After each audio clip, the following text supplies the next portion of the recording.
दोस्तों आपको तो पता ही है कि इन दिनों हमारी बॉलीवुड इंडस्ट्री में कितने सारे रीमेक फिल्मों का काम चल रहा है और भैया इन्हीं रीमेक फिल्मों की वजह से हमें बॉलीवुड को लेकर ये बातें कहनी पड़ रही है कि भाई हमारी बॉलीवुड इंडस्ट्री जो है वो पूरी तरीके से रीमेक फिल्मों पर आधारित हो गई है। यानी कि सीधी बात कहें तो भैया इन दिनों बॉलीवुड में ओरिजिनल कंटेंट की कमी हो गई है क्या, ये सवाल लगातार हम बॉलीवुड के बड़े बड़े मेकर से पूछ रहे हैं। दोस्तों यहां पर मैं एक बात और कहना चाहूंगा कि ऐसा नहीं है कि केवल बॉलीवुड में ही रीमेक फिल्मों का काम चलता है, बल्कि साउथ इंडस्ट्री में भी, हॉलीवुड में भी कई सारे रीमेक फिल्मों पर काम चलता है। लेकिन भैया साउथ इंडस्ट्री और हॉलीवुड के ऊपर में ये आरोप क्यों नहीं लग पाता है कि भैया ये फिल्म उस फिल्म का टोटली रीमेक है। तो भैया इसका कारण ये है जिसको लेकर मैं हमेशा बॉलीवुड के बड़े बड़े मेकर्स को ये बात कहता हूं कि भैया कुछ तो सीखो साउथ इंडस्ट्री से कि भैया रीमेक फिल्में कैसे बनाई जाती है। यानी भैया हमारे बॉलीवुड के जो बड़े बड़े मेकर्स हैं वो भैया राइट खरीद कर लेकर आते हैं साउथ के फिल्मों का और उसे पूरी तरीके से कॉपी पेस्ट कर देते हैं अपने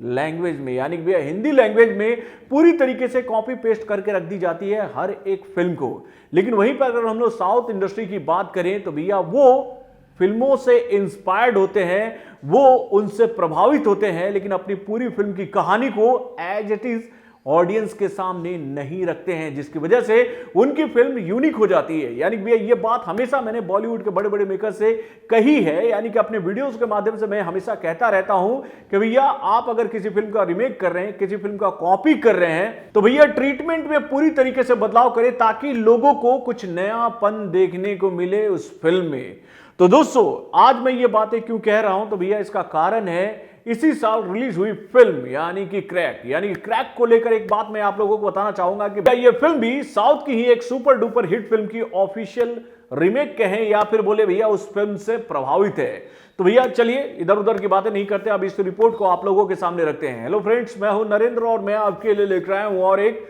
खास रिपोर्ट जो कि जुड़ी है भैया रीमेक फिल्मों से। तो दोस्तों जैसा मैंने आपको बताया भैया कि मास महाराजा की यानी भैया रवि तेजा की रिलीज हो चुकी फिल्म क्रैक भी एक फिल्म से बोले रीमेक है या फिर उस फिल्म से इंस्पायर्ड है। आप इन दोनों फिल्मों को जब देखोगे, यानी भैया ये बात मैं हिंदी ऑडियंस के लिए कह रहा हूं कि अगर आप इन दोनों फिल्मों को देखोगे तो आपको एक बात समझ में आएगी कि भैया कितनी चतुराई से अपनी फिल्मों का रीमेक करते हैं कि जिससे भैया उनकी फिल्म ओरिजिनल फिल्म से बहुत ही डिफरेंट हो जाती है। तो दोस्तों जैसा मैंने आपको बताया भैया कि मास महाराजा की रिलीज हो चुकी फिल्म यानी कि क्रैक भी ऑफिशियल रीमेक है साउथ की ही एक फिल्म की। तो दोस्तों ये फिल्म किस फिल्म की रीमेक है, तो भैया उस फिल्म का नाम है सेतुपति, जो कि तमिल में आई थी 19 फरवरी 2016 को। दोस्तों इस फिल्म को डायरेक्ट किया था अरुण कुमार ने और इस फिल्म में जो मुख्य कलाकार नजर आए थे वो थे विजय सेतुपति, रेमैया नंबी, मास्टर राघवन और वेल्ला रामा मूर्ति। तो दोस्तों अगर आप इस फिल्म को देखोगे तो भैया यहां पर सबसे पहले आपको समझना होगा कि भैया किस तरीके से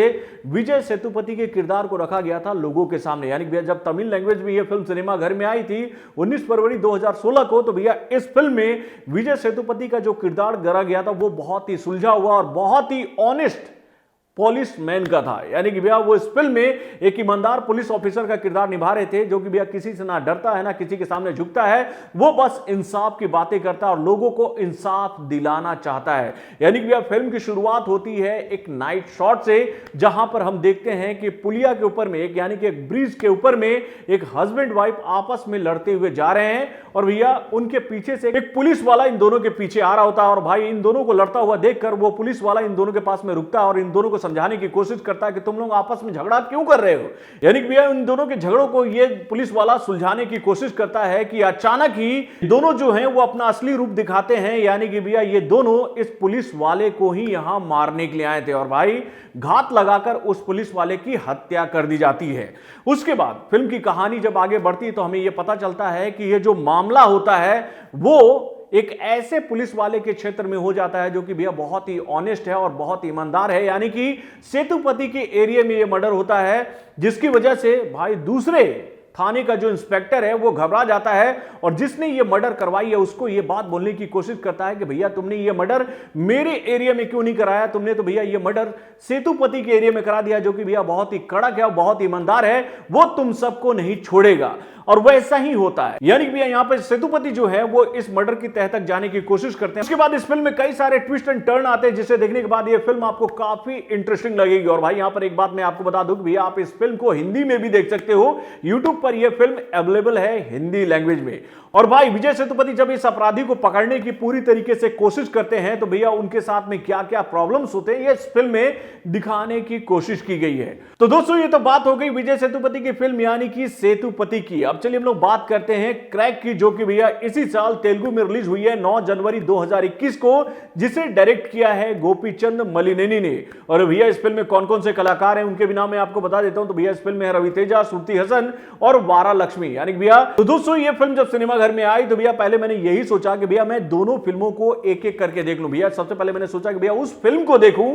जो कि भैया ओरिजिनल मूवी है। यानी कि भैया मैंने सबसे पहले देखा सेतुपति को और उसके बाद मैंने देखा क्रैक को। और भैया जब मैं क्रैक को देख रहा था तो यहां पर मैंने सबसे पहले एक बात देखी कि भैया जैसे सेतुपति में विजय सेतुपति का किरदार को बहुत ही सुलझा हुआ रखा गया था, यानी कि बहुत ही ईमानदार, बहुत ही ऑनेस्ट और बहुत ही सुलझा हुआ इंस्पेक्टर जो कि भैया बहुत ही चतुर है और भैया अपने काम को बहुत ही सोच समझ कर करता है। और वहीं पर अगर हम लोग बात करें भैया क्रैक की तो भैया फिल्म का टाइटल ही क्रैक है। तो भैया इस फिल्म का जो मुख्य किरदार होगा वो मेंटल होगा ही। यानी भैया इस फिल्म में मास महाराजा रवि तेजा को मेंटल दिखाने की कोशिश की गई है, जो कि अपने काम के प्रति ईमानदार तो है लेकिन बहुत ही सख्त है, जो कि भैया बिना सोचे समझे अपराधियों को उसके मुकाम तक पहुंचाने के लिए कोई भी हद तक जा सकता है। यानी कि यह बात इस फिल्म में कूट कूट कर दिखाई गई है और उसके बाद में हर एक सीन को इस तरीके से डेवलप किया गया है जिससे आप ये पकड़ नहीं पाओगे कि भैया ये फिल्म उस सीन से मैच कर रहा है। बहुत सारे सीन आपको ऐसा देखने को मिलेंगे जो कि भैया एक दूसरे से मैच होते हैं,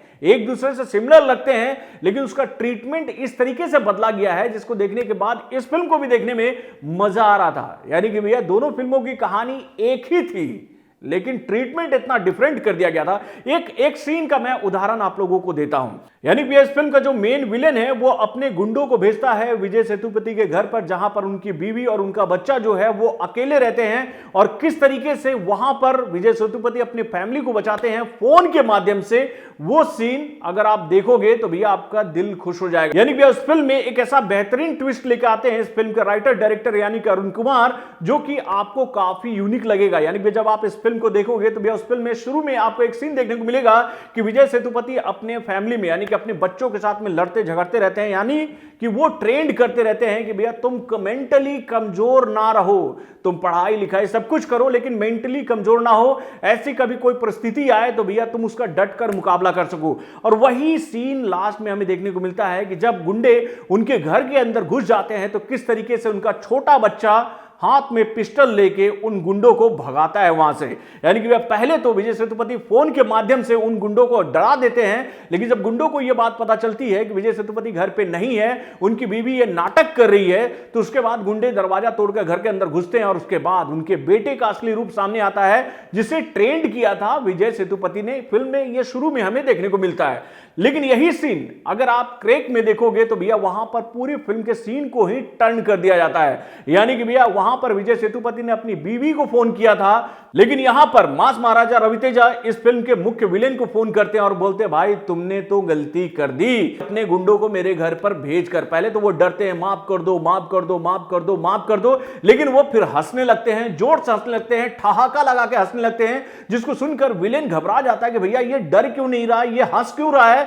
इसके फैमिली को मारने के लिए मैंने आदमियों को भेजा है। और उसके बाद भैया फिल्म में ऐसा ट्विस्ट आता है जो मैं भी नहीं सोच पाया था कि भैया कुछ ऐसा करने वाले हैं इस फिल्म के डायरेक्टर यानी कि गोपीचंद मलिनेनी। यानी कि भैया वहां पर बच्चे ने बचाई थी ना अपनी फैमिली की जान, लेकिन भैया यहां पर रवि तेजा की वाइफ यानी कि श्रुति हसन का असली रूप हम लोगों के सामने आता है कि भैया वो भी एक पुलिस ऑफिसर थी और भैया बहुत ही कड़क पुलिस ऑफिसर थी और वो एक ब्लैक बेल्ट थी। और भैया उसके बाद वो जिस तरीके से धुनाई करती हैं गुंडों की वो बहुत ही डिफरेंट था। यानी कि भैया दोनों फिल्मों का जो ट्रीटमेंट है वो इतनी बेहतरीन तरीके से बदला गया जिससे लोगों को दोनों फिल्मों में कुछ अलग देखने को मिले। और यही गलती हमारे बॉलीवुड के मेकर करते हैं कि भैया जब भी ये किसी भी फिल्म का रीमेक करते हैं तो भैया पूरा फिल्म को ये लोग छाप कर रख देते हैं, यानी कि ट्रीटमेंट में कोई बदलाव नहीं होता है। इसी वजह से बॉलीवुड के ऊपर में ये आरोप लगता है कि भैया ये कॉपी पेस्ट करते हैं, ये रीमेक नहीं करते हैं। रीमेक मतलब होता है फिर से बनाना।